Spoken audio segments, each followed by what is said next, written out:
explora cyangwa se kwiga ibi byumba bitandukanye bigize wadi, harimo file, home, insert, design, layout, references, mailing, review, view and so on. So twatangiriye kuri file dukritseho tubona ibi byumba bitandukanye biri muri file. Murabona home, new, open, info, save, savers, print, share, export, transform. Izi zose ni part zikubiye muri file. Ngira ngo twavuze kuri save na savers na print, ndabwira nti namwe na hanyu ho kuzakora ubushakashatsi mukamenya buri kantu icyo gakora, kuko nababwiye ko byanze bikunze kumenya computer bisaba ugakubagana ukayifungura ukamenya buri kimwe, ugashakisha buri kantu kose icyo gakora. Twaje kuri aka ka button turabwira tuti igihe uri muri file ukashaka gusubira inyuma, aho wari uri ukanda kuri aka ka button kareba muri left ugakandaho ugasubira inyuma. Nibwo twahise tuza muri home twayitangiriye ku bijyanye no gukora copy and paste. Ndababwira nti iyo ushaka gukopiya ikintu uragiselectinga, first you select icyo ushaka gukopayinga, wamara kugiselectinga ukaza kuri aka kantu kanditseho copy. Ngira ngo nugakandaho urabona copy into parentheses Ctrl+C. iyi ni shortcut yo kuba wakora copy, ukoze Ctrl+C nabwo wakora copy. Amagambo ari munsi y'aka kantu iyo ugaselectinze, ubundi muri word cyangwa se no muri izindi application, iyo ukojeje mouse muka butoni runaka hari amagambo yiyandika akwereka icyo iyo butoni imaze. Ahangaha nibwo twahise tubonamo yuko buri kantu tuzadushyiramo mouse kugira ngo turebe icyo iyo butoni imaze. Aka ka butoni rero naka copy, ubu barimo baradusaba kuba twakopayinga ibingibi twamaze guselectinga. Wibuke yuko ukopayinga ibyo ubanje guselectinga byanze bikunze. Nimba ari select all, wibuke ko twavuze ko upurasamo cursor warangiza ugakanda Ctrl+A, Ctrl na A ugaselectinga bya bintu byose ukeneye gukopayinga. Nimba ari kudakeneye guselectinga byose, uraselectinga ukoresheje mouse. Nurangiza guselectinga ukore copy, numara gukora copy ujyane mouse cursor aho ushaka upestinga ibyo wamaze gukopayinga biri kuri mouse, hanyuma ujye kuri button ya paste. Murabona mwikojejemo mouse barahita banyereka paste into parentheses Ctrl+V. Ctrl na V nabyo ni paste. No kuvuga ngo ndamutse nkanze kuri Ctrl ngakanda no kuri V, nzahita pastinga bya bintu nari maze kugira gute guselectinga. Twakomeje turebera hamwe cut ngiyi nayo iyo nyikojejemo mouse turahita tubona ko uramutse ushatse shortcut ya cut wakanda Ctrl+X. icyo gihe nabwo wahita ukatinga. Ukatinga ibintu, iyo ukatinze ikintu ukagikatinga bivuze yuko aho cyari kiri hasigara ubusa, nicyo bishatse kuvuga. Aho ni iryo niryo tandukaniro rya cut. Kuba wakatinga ibintu bihita biva aho byari byose, bihita bihava aho byari biri hagasigara ubusa. Niyo mpamvu ugomba kwitwararika ukamenya ko cut atari nziza ihita ijyana ibintu byose, kugira ngo utazakatinga ibintu wibwira ko ukoze copy. Reka rero dukomeze turebere hamwe ibijyanye n'utu tuntu tundi twabonye turi muri word dutandukanye. Twakomeje tureba board twabonye ko inagira shortcut ya Ctrl+B nk'uko mubibona. Munsi handitse amagambo avuga ngo make your text bold. Board ni igihe ushaka guselectinga ibintu, ushaka kubigira umukara tsiritsiri, tuvuge ni titre y'umwandiko runaka ushaka kugira umukara cyane. Icyo gihe icyo uzakora nta kindi, uzayiselectinga iyo title ushaka gushyira muri board. Numara kuyiselectinga uze ukande hano muri iyi nyuguti ya ba isa n'umukara cyane, ibya bindi wari uselectinze bihite biba umukara uri fonse cyangwa se umukara tsiritsiri. Impande y'aba hari akanyuguti ka i, iyi nkuru isa n'itambitse. Uko iyi nkuru isa n'itambitse ikwereka yuko igihe uyikoresheje, igihe useregitinze ibintu warangiza ukayikandamo, ivuga italic, bayita italic. Ubundi bavuga ngo italicize your text.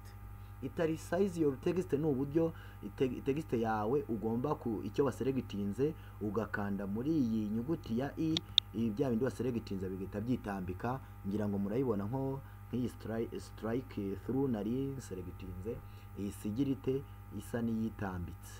Aha, twakomeje turebera hamwe ibijyanye n'iyi u. Hari u hano ivuga underline, inyuguti ya u iri hano ivuga underline. Kwandarayininga bikaba bifite na shortcut yayo nk'uko mubibona iri muri parenthèse, ni control plus u, ni control ukandaho ugakanda no ku nyuguti ya u, ubwo ukaba wandarayininze your text. Text ushaka kwandarayininga ugomba nayo kubanza ukayiseregitinga, warangiza ugakanda kuri iyi nyuguti. Ngira ngo murayibona yuko ibyo nari seregitinze bise byicaho iki umurongo. Ushobora gukenera kumenya ubwoko bw'umurongo ushaka gukoresha. Nukanda hano impande y'iyi nyuguti ya u, urabona more and lines, more types of lines. Uhitemo line ushaka iyo ariyo, numara kuyihitamo uyikandeho, bityo text yawe waseregitinze ihita ifata ubwo bwoko bw'umurongo uhisemo. Hari akanyuguti ka a na b kanyujijemo umurongo hano. Akanyuguti ka a na b kanyujijemo umurongo kenshi na kenshi uzasanga ari a b c yanyujwemo umurongo, cyangwa se inyuguti ya a na b nayo yanyujwemo umurongo.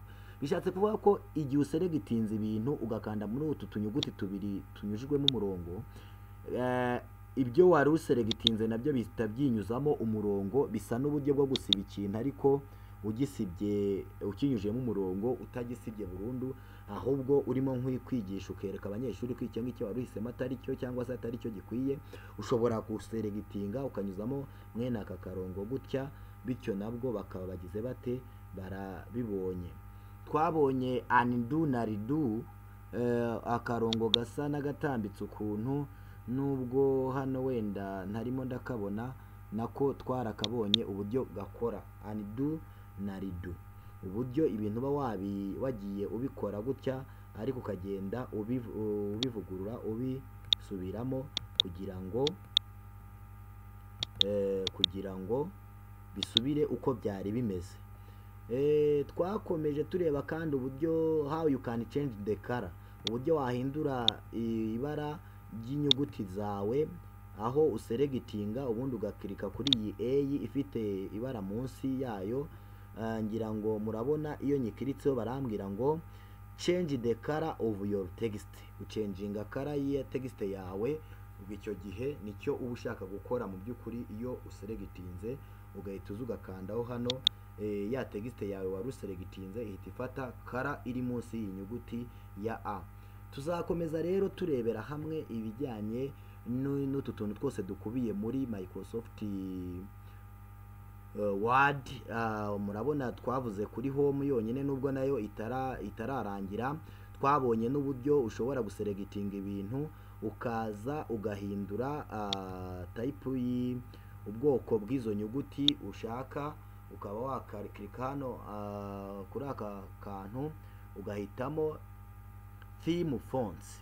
Theme fonts ni uburyo uhitamo y'inyuguti zawe, ugahitamo ubwoko bw'inyuguti ushaka gukoresha mu mwandiko wawe. Kimwe nuko ushobora no guhindura size y'inyuguti zawe cyangwa se y'inyandiko wakoze, ukazana ukuza hano harimo akabare, urabona handitse font size. Font size nayo ifite shortcut ya control plus shift plus p. Ubwo ngubwo ugahita uhindura size y'ibyo wanditse, ukaba wabigira binini, ukaba wabigira bitoya, biterwa n'ibyo wifuza kugeraho. Tuzakomeza rero tureba izindi elements zigiye zikubiye muri iyi home, aho dufite insert, aho dufite design, aho dufite layout. Ibi byumba byose tuzagenda tubyinjiramo tureba buri kantu icyo gakora. Aka ka video rero ndibaza ko kazabafasha kumenya mu by'ukuri ese icyo tugambiriye kwiga ni igiki, ese muri ibyo tumaze kwiga ni ibihe, ibyo tutaramara kwiga ni ibihe. Ibyo byose ndabizi aka ka video kazabafasha kugenda mubimenya gahoro gahoro ibyo dutahiye kwiga ndetse n'ibyo twamaze kwiga. Aya masomo yose muyarebeye kuri aka ka video ndabizi neza ko kabafasha gukora revision ku byo tumaze kwiga ndetse n'ibyo tuziga biri imbere. Murakoze. Wenda ku bindi bibazo ushobora kumpamagara cyangwa se ukazakurikirana utundi videos twanjye nzakora. Ushobora no kujya kuri YouTube ukarayikinga my YouTube channel aho iri, hanyuma tugakomeza kungurana ibitekerezo ku bijyanye na computer basic skills. Tuzakomeza ubutaha. Murakoze.